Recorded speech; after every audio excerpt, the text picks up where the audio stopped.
अहोबिले गारुडशैलमध्ये कृपावशात् कल्पितसन्निधानं लक्ष्म्याः समालिङ्गितवामभागं लक्ष्मीन्द्रसिंहं शरणं प्रपद्ये. நமஸ்தபாயே.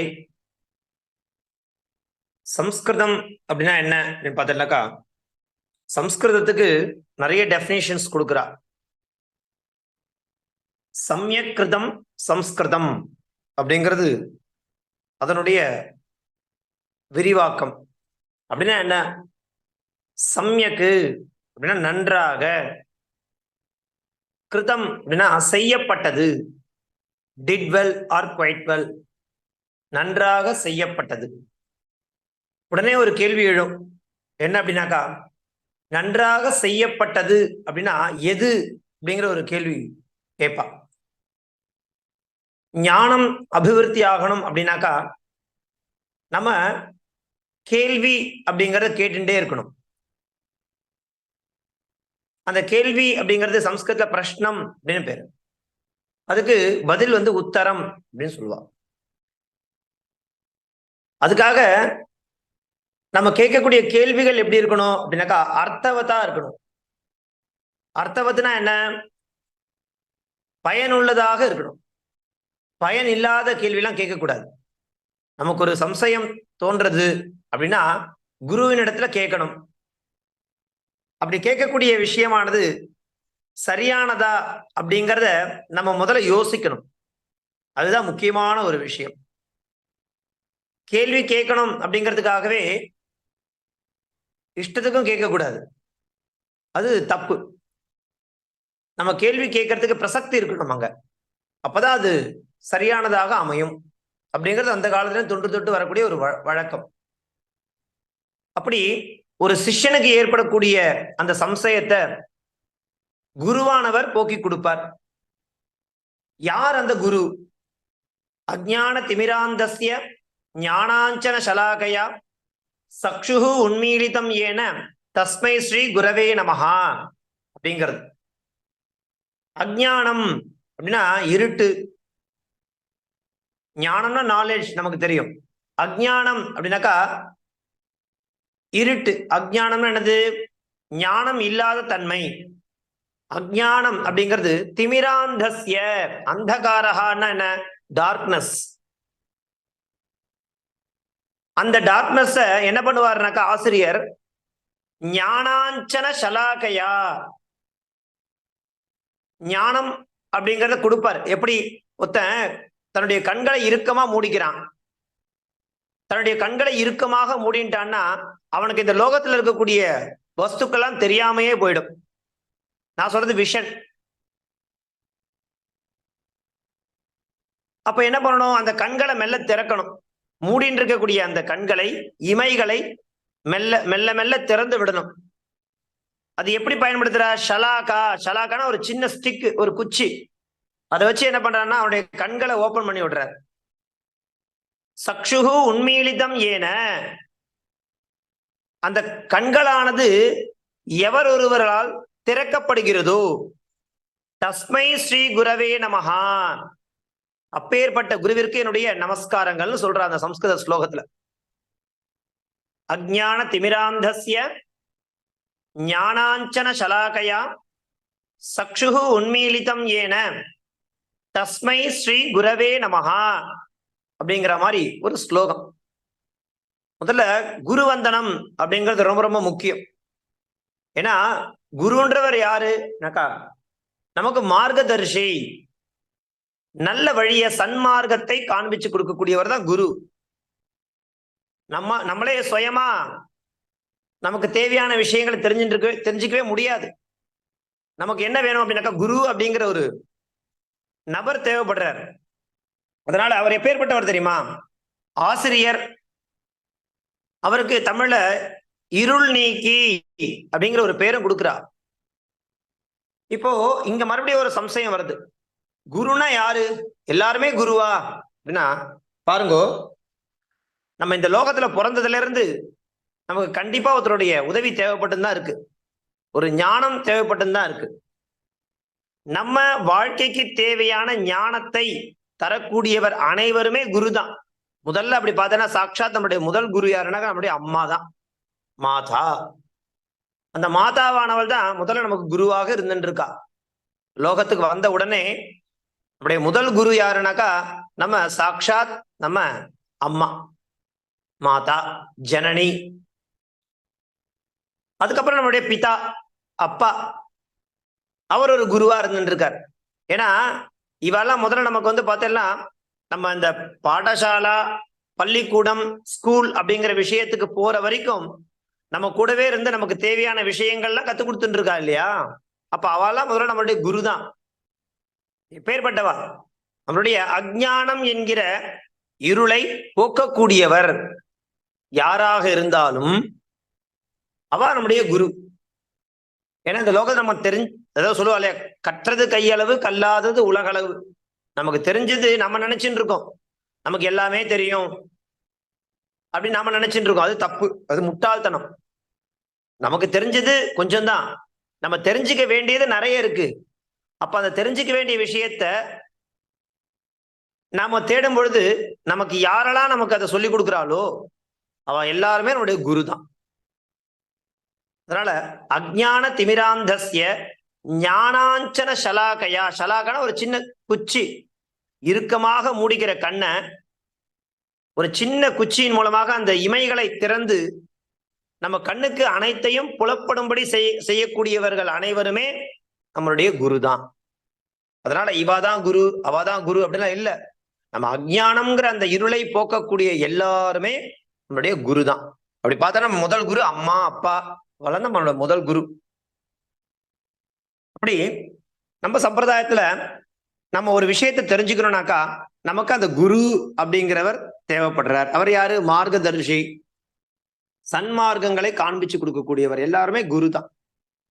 நம்ம எப்பவுமே அந்த குரு அப்படிங்கிறவரை டிபெண்ட் பண்ணி தான் இருக்கணும், ஆசிரியச்சு தான் இருக்கணும். அப்பதான் நம்ம நிறைய விஷயங்களை கிரகிச்சிக்க முடியும், தெரிஞ்சுக்க முடியும். இருக்கட்டும், இது ஒரு பக்கம் இருக்கட்டும். சம்ஸ்கிருதம்னா என்ன சொன்னோம்? சமயக்கிருதம் சம்ஸ்கிருதம், நன்றாக செய்யப்பட்ட மொழி. அடுத்தது என்ன கேட்கிறோம்? ஒரு பிரश्னம் ஒண்ணு கேட்கிறோம். நன்றாக செய்யப்பட்டதுன்னா எப்படி நன்றாக செய்யப்பட்டிருக்கு, அதுக்கு விளக்கம் கொடுக்கணும் இல்லையா? நன்றாக செய்யப்பட்ட மொழின்னு சொன்னா மட்டும் போருமா? எந்த ரீதியில அது நன்னா செய்யப்பட்டிருக்கு அப்படிங்கிறத நம்ம விவரிக்க வேண்டாமா? அப்பதானே அந்த பாஷையினுடைய மகத்துவம், அதனுடைய பிரபாவம் என்னன்னு நமக்கு தெரிய வரும் இல்லையா? சொல்றா சமயக்கிருதம் சம்ஸ்கிருதம் சொல்லிட்டீங்க சுவாமி, ஓகே. அப்படி என்ன இருக்கு அந்த மொழியில? மற்ற மொழியில இல்லாத விஷயங்கள் என்னென்ன இருக்கு அப்படின்னா, முதல்ல நன்றாக செய்யப்பட்டதுனால என்ன விஷயத்தை நாம தொடரும் அப்படின்னாக்கா, அந்த லாங்குவேஜினுடைய கிராமர், அதாவது இலக்கணம், அதான் ரொம்ப முக்கியம். ஒரு மொழியினுடைய வேல்யூ நமக்கு நல்லா தெரியணும்னாக்கா அந்த மொழியினுடைய கட்டமைப்பு எப்படி இருக்குன்னு பார்க்கணும். ஸ்ட்ரக்சர் ஆஃப் லாங்குவேஜ், கிராமர் அப்படிங்கிறது ரொம்ப ரொம்ப முக்கியம். இலக்கணம், அந்த இலக்கணத்துக்கு முன்னோடியா யார சம்ஸ்கிருதத்துல சொல்றானாக்கா பாணினி சொல்லக்கூடிய ஒரு மகரிஷி. பாணினி என்ன சொல்லக்கூடிய ஒரு மகரிஷி. அவர் என்ன பண்றார் அப்படின்னாக்கா வியாக்கரண சாஸ்திரம் அப்படிங்கிறது இருக்கு சம்ஸ்கிருதத்துல. வியாக்கரண சாஸ்திரம் என்னன்னாக்கா வேதத்தினுடைய அங்கமாக இருக்கக்கூடிய, வேதத்துக்கு மொத்தம் 6 அங்கங்கள் இருக்கு. ஷடங்கோவை வேதா அப்படின்னு சொல்றான். வேதத்துக்கு 6 பார்ட்ஸ் இருக்கு. அது என்னென்ன அப்படின்னாக்கா சிக்ஷா, வியாக்கரணம், நிருக்தம், ஜோதிஷம், சந்தஸ் அண்ட் கல்பஹா சொல்லக்கூடிய 6 அங்கங்கள் இருக்கு. 6 பார்ட்ஸ் எதுக்கு? வேதத்துக்கு. அடுத்து நம்ம என்ன கேட்போம்? சுவாமி வேதம்னா என்ன சுவாமி? வேதம்னா என்ன அப்படின்னாக்கா சப்தமயம், அது அனாதி, அதுக்கு தொடக்கமும் கிடையாது, முடிவும் கிடையாது. அது சப்த ரூபமா அப்படியே இருந்துட்டு இருக்கு. சரி, அப்படி சப்த ரூபமா இருக்கிறது நமக்கு எப்படி தெரிகிறது அப்படின்னாக்கா முனிவர்களும் ரிஷிகர்களும் தன்னுடைய தபோபலத்தால நமக்கு என்ன பண்றானாக்கா வேதங்களை காண்பிச்சு கொடுக்குறா. இப்பவும் பார்த்தீங்கன்னாக்கா நிறைய வேதங்கள், வேத சப்தங்கள், சப்த ராசிகள் அப்படி தெரிஞ்சுன்னு தான் இருக்கான். அதையெல்லாம் என்ன பண்றா? அவருடைய தபோபலத்தால நமக்கு காண்பிச்சு கொடுக்குறா. அந்த ரீதியில வேதவியாசர் என்ன பண்றாரு பாருங்கோ, இதெல்லாம் ரிக்வேதம், இதெல்லாம் அதர்வண வேதம், இதெல்லாம் சாமவேதம், இதெல்லாம் யஜுர்வேதம் அப்படிங்கிற மாதிரி அந்த வேத சப்த ராசிகளை அப்படியே நமக்கு கிளாசிபிகேஷன் பண்ணி கொடுக்குறார். எப்போ வேத காலம் அது இருக்கு, அதனுடைய காலம் நம்மளால சொல்லவே முடியாது. ஏன்னா வேதங்கள்லாம் அனாதின்னு சொல்லிட்டோம். அது எப்போ தோன்றியது தெரியாது. அப்பௌருஷேயம்னு சொல்றான். அப்பௌருஷேயம்னா என்ன? புருஷாலால் அது பண்ணப்படலை, மனிதர்களால் அது இயற்றப்படவில்லை. அப்ப யார் சுவாமி பண்ணா? அது அப்பௌருஷேயம், அவ்வளவுதான். புருஷாலால பண்ண முடியல. அதே மாதிரி அது ஒரு அனாதி, அது எப்ப தொடங்கிட்டு அதுவும் தெரியாது. அப்பேற்பட்ட வேத சப்தங்களை, வேத ராசிகளை முனிவர்கள் என்ன பண்றாருனாக்கா இந்த மாதிரி ரிக்வேதம், யஜுர்வேதம், சாமவேதம், அதர்வண வேதம் நிறைய கொடுக்குறா. சரி, அடுத்து என்ன கேட்கிறோம்? அதெல்லாம் அந்த சப்த ராசிகளை வச்சு நம்ம என்ன பண்ண முடியும் அப்படின்னாக்கா, வேதம்னா என்ன? வித் அப்படிங்கிற ஒரு ரூட்ல இருந்து கிடைக்கிறது. வித்ன்ற ஒரு ரூட். வித்னா என்ன? நாலேஜ், வித்யா, அதுல இருந்தா வந்தது. வித் அப்படின்னா நாலேஜ். அது பெரிய ஓஷன் இல்லையா? நம்ம சொல்றோம் இல்லையா, விஸ்டம். விஸ்டம் வேற, நாலேஜ் வேற. நம்ம என்ன நினைச்சுக்கிறோம்? நமக்கு தெரிஞ்சதுதான் நாலேஜ், அதுதான் விஸ்டம் நினைக்கிறோம். இல்ல, விஸ்டம்னா உலகத்துல இருக்கக்கூடிய அறிவுகள். நாலேஜ்னா நமக்கு தெரிஞ்சது. அதான் சொல்லுவோம், கற்றது கையளவு, கல்லாதது உலகளவு. அதுதான் விஸ்டம். நம்ம தெரிஞ்சுக்க வேண்டியது நிறைய இருக்கு. அது பெரிய ஓஷன், சமுத்திரம். அப்படியே அந்த வேதங்கள்லாம் என்னதுனாக்கா அது ஒரு விஸ்டம். வேதம் வித் நிறைய ஞானம் கொட்டி கிடக்கு. சரி, அதெல்லாம் தெரிஞ்சுக்கணும்னாக்கா அந்த வேதத்தை சாட்சாத் எல்லாராலையும் படிச்சிட முடியாது. அதுக்குன்னு சில நியமங்கள் கொடுத்துருக்கா. அந்த வேதங்களை நன்னா தெரிஞ்சுக்கணும், அதுல இருக்கக்கூடிய தாத்பரியங்கள் என்னன்றதை புரிஞ்சுக்கணும் அப்படின்னாக்கா என்ன பண்ணணும் அப்படின்னாக்கா, அடுத்த செகண்ட் ஸ்டெப், வேதத்துக்கு அங்கமாக இருக்கக்கூடிய 6 விஷயங்களை நாம தெரிஞ்சுக்கணும். அது என்ன 6? சிக்ஷா, வியாக்கரணம், நிருக்தம், ஜோதிஷம், சந்தஸ் அண்ட் கல்பகா. இந்த 6ல பாருங்க, வியாக்கரணம் அப்படிங்கிறது ஒண்ணு இருக்கு பாருங்க. அந்த வியாக்கரணம்னா என்ன? இலக்கணம், கிராமர். ஒரு மொழிய நம்ம நன்னா கத்துக்கணும்னாக்கா முதல்ல நமக்கு தேவைப்பட்டது ஃபர்ஸ்ட் என்னன்னாக்கா இலக்கணம் தான் நன்னா தெரிஞ்சுக்கணும். ஒரு மொழிக்கு எது வேல்யூ கூட்டி கொடுக்கணும்னாக்கா, ஒண்ணு இலக்கணம், இன்னொன்னு இலக்கியம். இது 2 தான் முக்கியம். இது 2மே தொன்மையான விஷயங்களாக வச்சுட்டு இருக்கிறது இந்த சம்ஸ்கிருத மொழி. அதனாலதான் இன்னைக்கும் இந்த உலகளாவிய மொழிகள்ல இந்த சம்ஸ்கிருதம் இன்னைக்கும் கொண்டாடின்னு இருக்கா அப்படின்னாக்கா காரணம் என்ன? சம்ஸ்கிருத மொழியினுடைய இலக்கணம் அண்டு இலக்கியம். இது 2 ரொம்ப அற்புதமான விஷயங்கள். அப்படி அந்த இலக்கணம் அண்டு இலக்கியங்களை ரொம்ப பியூட்டிஃபுல்லா வடிவமைக்கப்பட்ட ஒரு மொழி தான், அதனுடைய ஸ்ட்ரக்சர் தான் இந்த சம்ஸ்கிருதம். சோ இலக்கணம்னு எடுத்துட்டா பாணினி மகரிஷி, அப்புறம் பதஞ்சலி, அப்புறம் வரருச்சி சொல்லக்கூடிய 3 பேர். 3 பேரும் அந்த மொழிக்கு அப்படிப்பட்ட ஒரு இலக்கணத்தை கொடுத்து வச்சிருக்கான். அதில் பாணினி அப்படிங்கிறவர் பார்த்தீங்கன்னா அஷ்டாத்தியாயி அப்படிங்கிறத கொடுக்குறார். நம்ம பாரத தேசம் எப்பேற்பட்ட தேசம்னாக்கா அகண்ட பாரத தேசமா இருந்தது முதல்ல. இப்ப இல்ல. அகண்ட பாரத தேசம்னாக்கா எல்லாம் சேர்ந்து பாகிஸ்தான், ஆப்கானிஸ்தான் இதெல்லாமே நம்மளுடைய பகுதிக்கு உட்பட்டது தான். இப்பதான் பிரிஞ்சு போச்சு. அப்படி பாகிஸ்தான்ல பிறந்தவர்னு சொல்றா பாணினி மகரிஷிய. அவர் பாருங்க, அவர் ஒரு கோடியில இருக்கார், பாகிஸ்தான்றது எங்கேயோ ஒரு கோடியில இருக்கு. அவர் எழுதின அஷ்டாத்தியாயி அப்படிங்கிற சொல்லக்கூடிய அந்த சூத்திரங்களுக்கு, ஃபார்முலாக்கு கமெண்ட்ரி எழுதுறது யாரு? பதஞ்சலின்னு சொல்லக்கூடியவர். அவருடைய பிறந்த பர்த் பிளேஸ் எங்க இருக்குன்னு பாத்தீங்கன்னாக்கா சிதம்பரம். சிதம்பரம் இந்த பக்கம் இருக்கு, கடலூர் பாண்டிச்சேரி பக்கத்துல இருக்கு. பாகிஸ்தான்ல இருக்கக்கூடிய பாணினி மகரிஷியால் எழுதப்பட்ட அந்த சூத்திரங்களுக்கு இந்த பக்கம் தமிழ்நாட்டில் இருக்கக்கூடிய பாண்டிச்சேரி பக்கத்துல இருக்கக்கூடிய சிதம்பரத்துல இருக்கக்கூடிய பிறந்த ஒரு பதஞ்சலி முனிவரால எப்படி கமெண்ட்ரி எழுத முடிகிறது? இங்கதான் வியப்பு. நம்ம என்ன சொல்றோம் இன்னைக்கு, தேசோ விஷாலகான்னு சொல்லிட்டு இருக்கோம். நம்ம தேசம் வந்து பறந்து விரிந்த பூமின்னு சொல்லிட்டு இருக்கோம். ஆனா பாருங்க, அப்பெல்லாம் ஞான ரீதியா எல்லாரும் வந்து அப்படி பிரகாசம் அடைஞ்சிருந்தா, எல்லாரும் லிங்க்ல இருந்துருந்தா. பெரிய பெரிய யூனிவர்சிட்டிலாம் அப்ப இருந்தது. நாலந்தா, தக்ஷசீலா அப்படின்னு சொல்லக்கூடிய பிரம்மாண்டமான பல்கலைக்கழகங்கள்லாம் அப்ப இருந்தது. பெரிய மற்ற கண்ட்ரியில இருந்து, மற்ற தேசங்கள்ல இருந்து பாரத தேசத்துக்கு வந்து படிப்பாலாம். ஏன்னா நம்ம கிட்ட அப்பேற்பட்ட விஷயங்களா இருந்தது. ஆயக்கலைகள் 64 அப்படின்னு சொல்லுவோம் நம்ம, இல்லையா? 64 டைப்ஸ் ஆஃப் ஆர்ட்ஸ் நம்ம கிட்ட இருந்தது. இப்ப இருக்கானா தெரியாது. இந்த 64 கலைகளும் இந்த உலகத்துக்கே கொடுத்தவா நம்ம தான். பாரத தேசத்துல இருந்தா போச்சு. அப்பேற்பட்ட என்ன சொல்றது, ஒரு நாலேஜ், ஹெரிட்டேஜ், ட்ரெஷர் அப்படின்னு சொல்லக்கூடிய கல்ச்சர் பேஸ்டு விஷயங்கள்லாம் அப்படி நம்ம முன்னோர்கள்லாம் பாதுகாத்து வச்சுட்டு இருந்தா. அதுக்கப்புறம் என்ன ஆயிடுத்து, எல்லாமே அப்படியே அது புத்தகத்திலே இருந்துட்டு இருக்கு. அது நடைமுறைக்கு எதுவுமே வரல. ஆனா மற்ற தேசத்துல இருக்கவால என்ன பண்ணிட்டா, நம்ம சம்ஸ்கிருத மொழியில இருக்கக்கூடிய கண்டென்ட் விஷயங்கள் என்னென்ன அப்படிங்கறது அவா கொண்டு போய் இன்னைக்கு அவா அதை பயன்படுத்தின்னு இருக்கா. ஆனா நம்ம தான் அதை விட்டுட்டோம், இல்லையா? ரெண்டு சொன்னோம், ஒண்ணு கிராமர், இன்னொன்னு இலக்கியம். இந்த இலக்கியம் அடுத்தது என்ன இருக்கு, பக்தி இலக்கியம், டிவோஷனல் லிட்ரேச்சர். இந்த உலகத்துக்கே காண்பிச்சு கொடுத்தது நம்ம தான். இந்த டிவோஷனல் லிட்ரேச்சர், பக்தி இலக்கியம் அப்படின்னு எடுத்துட்டாலே நம்ம சம்ஸ்கிருத மொழியில தாண்டி வேற எங்கேயுமே அவ்வளவு பெருசா சொல்லிடவே முடியாது.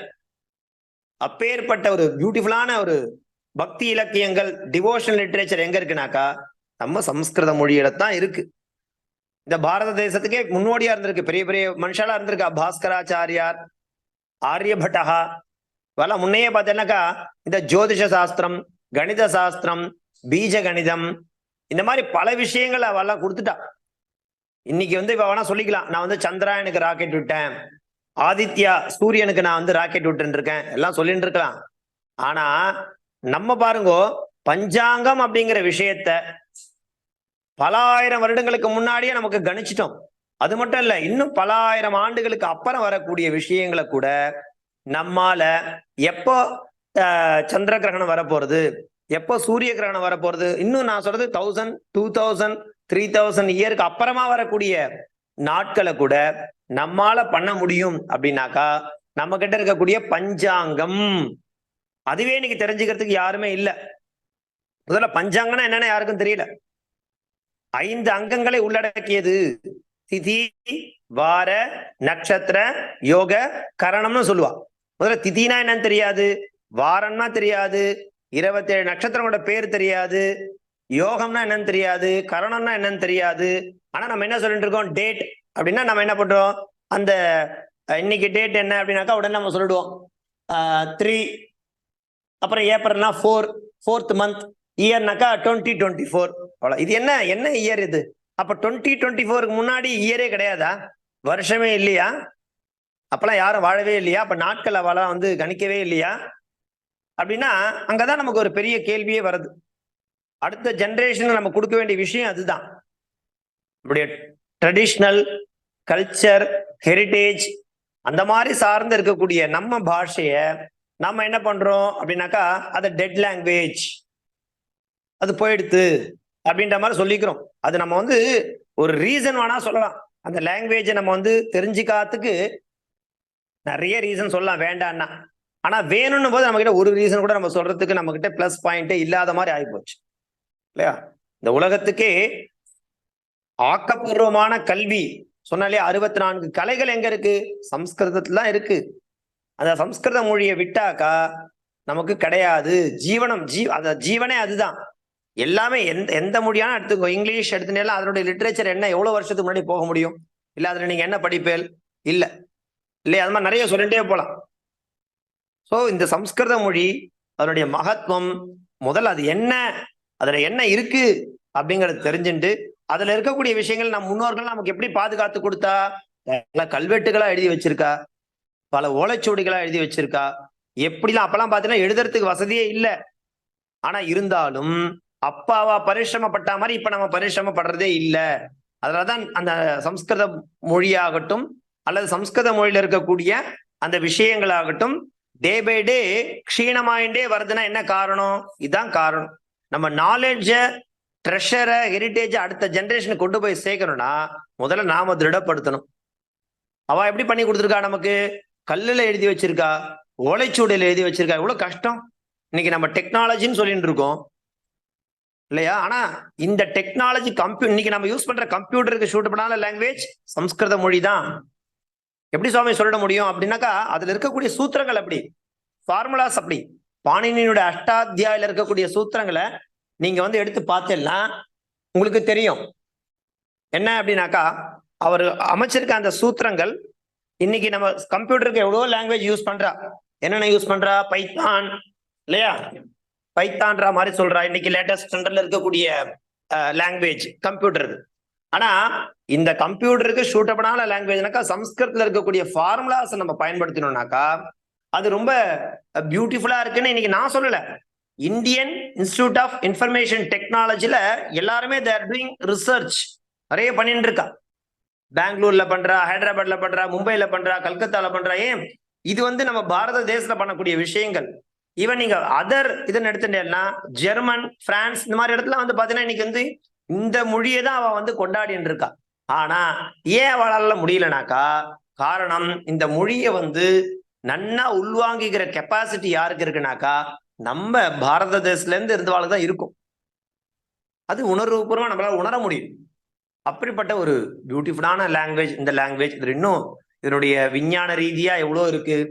நான் சொன்ன பார்த்தீங்கன்னா 6 அங்கங்கள் இருக்கு வேதத்துக்கு. அதுக்கப்புறம் இதிகாசங்கள் இருக்கு, ராமாயணம் இருக்கு. ராமாயணத்தை காட்டிலும் அதுல சொல்லாத விஷயம் எதுவுமே கிடையாது. வால்மீகி பகவான் ஆகட்டும், அதே மாதிரி வியாச பகவான் ஆகட்டும். மகாபாரத யுத்தம் நடக்கிறதா.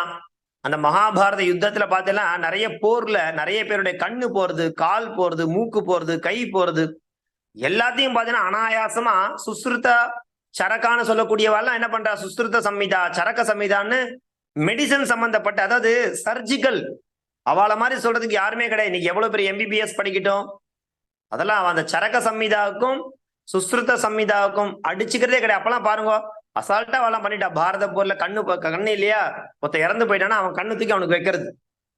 ஹார்ட் இல்லையா, ஹார்ட் தூக்கி ஓப்பன் ஹார்ட் சர்ஜரி அப்பவே பண்ணிட்டா. இப்ப வேணா சொல்லிக்கலாம் மெடிக்கல் ஃபீல்டுல. அப்பெல்லாம் சரக்க சம்மிதா, சுஸ்ருத சம்மிதாக்கு மாதிரியான ஒரு மெடிசன் சம்பந்தப்பட்ட விஷயம் பாரதத்துல மகாபாரதத்துல அப்பயே சொல்லிட்டார். அதோட பெரிய விஷயமே இருக்க முடியாது. அதே மாதிரி நம்ம ஆஞ்சநேயர் இருக்கும்போது அந்த சஞ்சீவி மலைன்றதை எடுத்துன்னு வரும்போது அதுல அவ்வளோ மூலிகைகள் இருந்திருக்கு இல்லையா. அந்த மூலிகையை அந்த மலையை எடுத்துன்னு வரும்போதே அந்த காற்று பட்டே இவெல்லாம் உயிர் பொழைச்சிட்டாலாம் இல்லையா. மிருத சஞ்சீவனின்னு சொல்லுவா, இறந்தவாளை பிழைக்க வைக்கிறது. இப்படிலாம் நம்ம அரிய வகையான மூலிகைகள்லாம் நம்ம பாரத தேசம் இருந்துட்டு இருக்கு. ஆனா அது எந்த மூலிகை, அது எப்படி பயன்படுத்தணும் அப்படிங்கிறதெல்லாம் நமக்கு தெரியாது. ஆனா ஞானம் இருக்கு. அதெல்லாம் என்ன பண்ணிருக்கா நம்ம ராமாயணமாகட்டும் மகாபாரதமாகட்டும் சொல்லுவா. யாவன் தாஸ்யந்தி கிரையா தாவன் ராமாயண கதான்னு சொல்லுவா. எவ்வளவு காலம் இந்த உலகத்துல மலைகளும் நதிகளும் ஆறுகளும் இருந்துட்டே இருக்கும், அது வரைக்கும் ராமாயண கதை காதுல கேட்டுட்டே தான் இருக்கும். ஆனா என்ன, நமக்கு தான் ராமாயணம்னா என்னன்னு தெரியாது, ராமாயணத்துல வர கதாபாத்திரங்களோட பேர் தெரியாது இல்லையா. ராமாயணத்துல கூட 24,000 ஸ்லோகங்களுக்கு என்ன கதை, என்ன அர்த்தம், என்ன பொருள், என்ன விளக்கம், ஏன் அதை படிக்கணும், அதெல்லாம் தெரியாது. ஏன்னா ராமாயணம் படிச்சா நமக்கு கல்ச்சர் வளர்ந்துரும் இல்லையா. ராமா அப்படின்னா ஒரு ஐடியல் பர்சன். அவன் வந்து என்ன சொல்றான், ராமாயணம் அப்படிங்கிறது அது ஒரு என்ன சொல்றது, ஒரு இப்போ நம்ம எலக்ட்ரானிக் ஐட்டம் எல்லாம் வாங்குறோம் கடைக்கு போயிட்டு, அந்த எலக்ட்ரானிக் ஐட்டத்துக்கு கண்டிப்பா ஒரு மேனுவல் அப்படின்னு ஒண்ணு கொடுப்பா. அது எதுக்காக கொடுக்குறா, அந்த எலக்ட்ரானிக் ஐட்டத்தை நம்ம எப்படி யூஸ் பண்றது, ஹவு டு யூஸ் இட் அப்படிங்கிறதுக்கு அதுல ஒரு சம் கைட்லைன்ஸ் கொடுப்பா இல்லையா. அதை வச்சு நம்ம என்ன பண்ணுவோம், ஆட்டோமேட்டிக்கா அழகா வந்து அந்த அதுல இருக்கக்கூடிய கைடன்ஸை படிச்சு அந்த எலக்ட்ரானிக் குட்ஸை நம்ம என்ன பண்ணுவோம், ஆப்ரேட் பண்ணி யூஸ் பண்ண ஆரம்பிச்சிருவோம். அந்த மாதிரி தான் இப்போ மனிதன், நம்ம ஹியூமன், நம்மளாம் மனுஷாலாம் இந்த லோகத்துல எப்படி வாழணும் அப்படிங்கிறதுக்கு ராமாயணம் ஒரு கைட்லைன்ஸ் இல்லையா, ஒரு மேனுவல். இப்படிதான் இருக்கணும், ஒரு அண்ணனா எப்படி இருக்கணும், ஒரு அப்பாவுக்கு மகனா எப்படி இருக்கணும், ஒரு அம்மாவுக்கு பையனா எப்படி இருக்கணும், ஒரு சகோதரனா எப்படி இருக்கணும், ஒரு கணவனுக்கு ஒரு மனைவிக்கு கணவனா எப்படி இருக்கணும், மிருகங்கள் இடத்துல எப்படி, வானரங்கள்லாம் இருக்கிறத குரங்குகள் கிட்ட, வானரங்கள் அவகிட்ட எப்படி நம்ம வந்து நம்ம மனித நேயத்தை காட்டணும், நம்ம கூட கீழே இருக்கா பார் குகன் மாதிரி இருக்கா, அவங்க கிட்ட எப்படி நம்மளுடைய மனித தன்மையோட நடந்துக்கணும். இப்படி ஒரு என்ன சொல்றது, நம்மளை எப்படி வாழ்க்கை முறையை நடத்திக்கணுங்கிறதுக்கு நமக்கு ஒரு மேனுவல் இல்லையா? அப்படித்தான் நம்ம பார்க்கணும். ராமாயணமாகட்டும், மகாபாரதமாகட்டும், சொல்லிட்டே இருக்கலாம் ராமாயணம் மகாபாரதம். ஆனா யாருக்கும் அதனுடைய முழுமையான தாத்பரியம் என்ன அப்படின்னு தெரியாது. அதுக்கப்புறம் பாத்தீங்கன்னாக்கா இதிகாசம் முடிஞ்ச உடனே நிறைய காவியங்கள் இருக்கு. காவியங்களுக்கு அப்புறம் என்ன இருக்கு? நிறைய கண்ட காவியம் இருக்கு. அதுக்கப்புறம் பாத்தீங்கன்னாக்கா கத்திய காவியம் இருக்கு. அப்புறம் சம்பு காவியம் இருக்கு. இப்படி ஆயுர்வேதா இருக்கு, ஜோதிஷ சாஸ்திரம் இருக்கு. அதுக்கப்புறம் பாத்தீங்கன்னாக்கா சாஸ்திரங்கள் பிலாசபி இருக்கு. நியாய, மீமாம்சா, வைசேஷிக, தர்க்க சாஸ்திரம், ஜெயினம், பௌத்தம், துவைதம், அத்வைதம், விசிஷ்டாத்வைதம்னு நிறைய எக்கச்சக்கமான விஷயங்கள் சம்ஸ்கிருத பாஷையில கொட்டி கிடக்கிறது. ஆனா ஏன் அதெல்லாம் நம்மளால தொட முடியல, ரீச் பண்ண முடியலன்னா காரணம் நமக்கு இருக்கக்கூடிய அவேர்னஸ் ஆஃப் சான்ஸ்கிரிட் நாலேஜ். அதான் முக்கியம். ஒரு மொழியை கத்துக்கிறதுங்கிறது அவ்வளோ முதல்ல ஈஸி கிடையாது.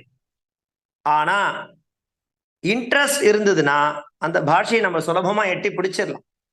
அதுக்கு நமக்கு என்ன வேணும்? முதல்ல செல்ஃப் இன்ட்ரெஸ்ட் வேணும், செல்ஃப் கான்ஃபிடென்ட் வேணும், ரெகுலாரிட்டி இருக்கணும். இதெல்லாம் இருந்தா மட்டும்தான் அப்பேற்பட்ட பியூட்டிஃபுல்லான ஒரு மொழியை நம்ம என்ன பண்ண முடியும், தெரிஞ்சுக்க முடியும் இல்லையா? அந்த சம்ஸ்கிருத இதெல்லாம் நிறைய காரணங்கள் சொல்லிட்டே போனாலும் அல்டிமேட்டா நம்ம சம்ஸ்கிருத மொழி அப்படின்னா அது ஏன் நம்ம படிக்கணும் அப்படின்னாக்கா சிம்பிளா முடிச்சிடலாம். பாருங்க, சம்ஸ்கிருதஸ்ய சிரவணம் புண்ணியம். இப்ப நான் இது வரைக்கும் சொல்லிட்டு வந்தது எல்லாமே ஆதாயத்தோட சொன்னோம். ஏன்னா நம்மெல்லாம் பிரயோஜனம் இல்லாம எந்த காரியத்தையுமே பண்ண மாட்டோம். ஒரு விஷயத்த பண்றோம்னாக்கா பலன் இல்லாமல் நம்ம செய்யவே மாட்டோம். இது வரைக்கும் நான் சொன்னது லௌகிக பலனா சொல்லிட்டு வந்தேன். இப்ப பாருங்க, வேதோக்தமான பலன்கள்லாம் என்ன இருக்குனாக்கா சம்ஸ்கிருதஸ்ய சிரவணம் புண்ணியம். சம்ஸ்கிருதத்தை சம்ஸ்கிருத சப்தங்கள்ல அதெல்லாம் எல்லாமே பீஜாட்சரம். சம்ஸ்கிருதத்துல இருக்கக்கூடிய அக்ஷரங்கள்லாம் சாதாரண அக்ஷரம் கிடையாது. அக்ஷரம்னா என்ன? நக்ஷரம், அக்ஷரம் அழியாம இருக்கிறது. முன்னோர்கள் எதுக்கு அது அக்ஷரம் பேர் கொடுத்தா நமக்கு அப்படின்னாக்கா அழியாம இருக்குமா. க்ஷரம்னா அழியறது, அழியக்கூடியது. முதல்ல ஸ்ருதி அப்படிதான் இருந்தது. காதால கேப்பா படிப்பா, காதால கேப்பா படிப்பா. அப்புறம் தான் எழுதி வச்சு படிக்கிறதுன்றதே ஒண்ணு வந்தது. அதுக்குதான் பேரு என்ன பேரு அப்படின்னாக்கா அந்த சப்தங்கள்னு பேரு, அந்த அக்ஷரங்கள் பேரு. அந்த அக்ஷரங்களை காதால கேட்டாலே புண்ணியமா. சம்ஸ்கிருத அக்ஷரங்களை, சம்ஸ்கிருத சப்தங்களை காதால சிரவணம்னா கேட்கது, அதை கேட்டாலே புண்ணியம். சம்ஸ்கிருதஸ்ய சிரவணம் புண்ணியம். ஏன்னா அது எல்லாமே பீஜாட்சரம். அடுத்தது பாஷணம் பாபநாசனம். சம்ஸ்கிருத பாஷை மாத்தியமேன நம்ம சம்பாஷணம் பண்ணணும் அப்படின்னா அபசப்தங்களே வராது. அதான் முக்கியம். நம்ம பேசிண்டே இருப்போம், நம்மளை அறியாமலே அப்பப்போ என்ன பண்ணுவோம், நிறைய அபசப்தங்கள்லாம் பேசிடுவோம், பேசக்கூடாத வார்த்தைகள்லாம் பேசிடுவோம். அப்படி பேசாம ஒருத்தனுக்கு பேர் வைக்கிறா, என்ன பேர் வைக்கிறா? ராமன்னு பேர் வைக்கிறா, இன்னொருத்தர் கிருஷ்ணன்னு பேர் வைக்கிறா. அதெல்லாம் எதுக்கு அப்படின்னாக்கா அந்த வியாஜத்திலேயாவது ராமநாமாவை சொல்ல மாட்டோமா, அந்த வியாஜத்திலேயாவது கிருஷ்ணநாம சொல்ல மாட்டோமா. சீதான்னு பேர் வச்சுப்பா இல்லையா? அவளை கூப்பிடும் போதாவது சீதா அப்படின்னு வாய் நிறைய கூப்பிட மாட்டோமா. அந்த சப்தங்களை உச்சாரணம் பண்ணாலே நம்மளுடைய பாபங்கள்லாம் போயிடுமா. ராமநாமாவை சொன்னா போறோம், கிருஷ்ணநாமாவை சொன்னா போறோம். சொன்ன மாத்திரத்திலேயே நமக்கு புண்ணியம் கிடைக்கிறதோ இல்லையோ, இது வரைக்கும் நம்ம பண்ண பாபம் தொலையும். அது எவ்வளவு பெரிய பெனிஃபிட் நமக்கு. அப்ப நம்ம அறியாமலே என்ன பண்றோம், சில சப்தங்களை சொல்றோம், உச்சாரணம் பண்றோம், அது மூலமா நம்ம பாபங்கள் போறது. பாஷணம் பாபநாசனம். பட்டனம் சக்தி விருத்திச்ச. சம்ஸ்கிருதத்துல இருக்கக்கூடிய விஷயங்களை படிச்சுட்டே போறோம். சம்ஸ்கிருத கண்டென்ட்டா படிக்கிறோம், சம்ஸ்கிருத ஓரியன்டா படிக்கிறோம், சம்ஸ்கிருத புஸ்தகங்களா பார்த்து படிக்கணும். படிச்சாக்கா சக்தி விருத்திச்ச, நமக்கு ஒரு எனர்ஜி கிடைக்கும். சக்தினா எனர்ஜி, பவர். விருத்தினா வளர்ந்துட்டே இருக்கும் இல்லையா? காயத்ரி மந்திரம் சொல்லிட்டே இருக்கானா அவனுக்கு என்ன கிடைக்கும்? அவனுடைய சக்தி விருத்தி ஆகிட்டே இருக்கும். இந்த மாதிரி சம்ஸ்கிருதத்துல இருக்கக்கூடிய கிரந்தங்களை படிச்சுட்டே இருந்தாக்கா அவனுடைய சக்தி விருத்தி ஆகிட்டே இருக்கும். லேகனம் மோக்ஷதாயகம். லேகனம்னா எழுதுறது. அப்படி எழுதும்போது நமக்கு என்னடா கிடைக்கும்னாக்கா மோக்ஷதாயகம். நம்ம அல்டிமேட்டா எதுக்காக இருந்துட்டு இருக்கோம் அப்படின்னாக்கா அறம்பொருள் இன்பம் வீடுன்னு சொல்லுவா. தர்மார்த்த காம மோக்ஷம் அதான் அல்டிமேட்டா போய் நிக்க போறது. தர்மம் நம்ம செய்யக்கூடிய அறம், அர்த்தம் நம்ம சம்பாதிக்கக்கூடிய பொருட்கள், அந்த சம்பாதிக்கக்கூடிய பொருட்கள் மூலமா நம்ம பண்ணக்கூடிய தர்மம். தர்ம அர்த்த காமம். காமம்னா என்ன? விருப்பம், இச்சா. மோக்ஷம் கடைசியான நிலை. இது எப்படிடா கிடைக்கும்னாக்கா லேக்கனம். இதெல்லாம் கிடைக்கும்னாக்கா சம்ஸ்கிருத அக்ஷரங்களை நாம எழுதுறதுனால நமக்கு அது கிடைக்கிறது. நம்ம என்ன பண்றோம்? எழுதுறதுக்கே சோம்பேறித்தனம். நம்ம சம்ஸ்கிருதத்துல எழுதுறதுக்கே சோம்பேறித்தனம் படணும். எழுதணுமா அப்படின்னா, ஆமா எழுதினாதான் நமக்கு என்ன கிடைக்கும்? மோக்ஷதாயகம், மோட்சத்தை தரக்கூடியதாக இருந்துருக்கு. இந்த சம்ஸ்கிருத அக்ஷரங்களுக்கு அவ்வளோ சக்தி இருக்கு, அவ்வளோ பவர் இருக்கு.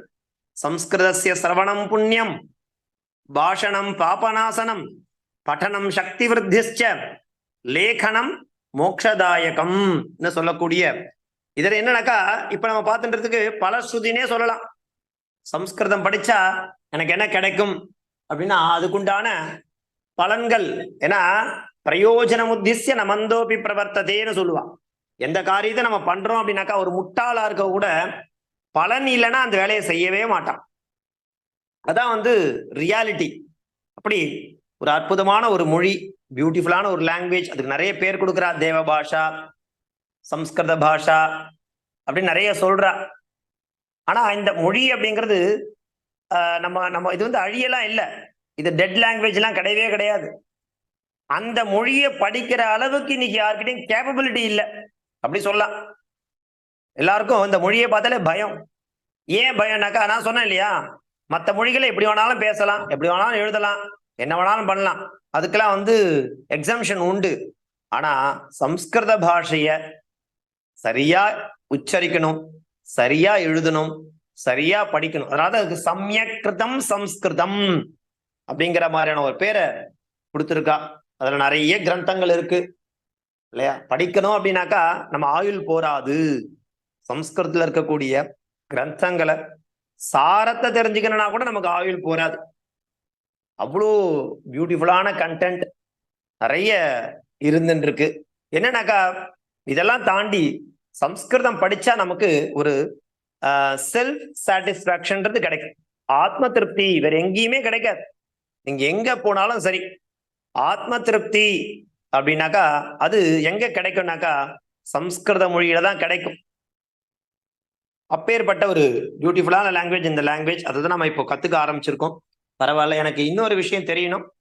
இதோட அடியனுடைய அந்த இன்ட்ரோடக்ஷனை நான் முடிச்சுக்கிறேன்.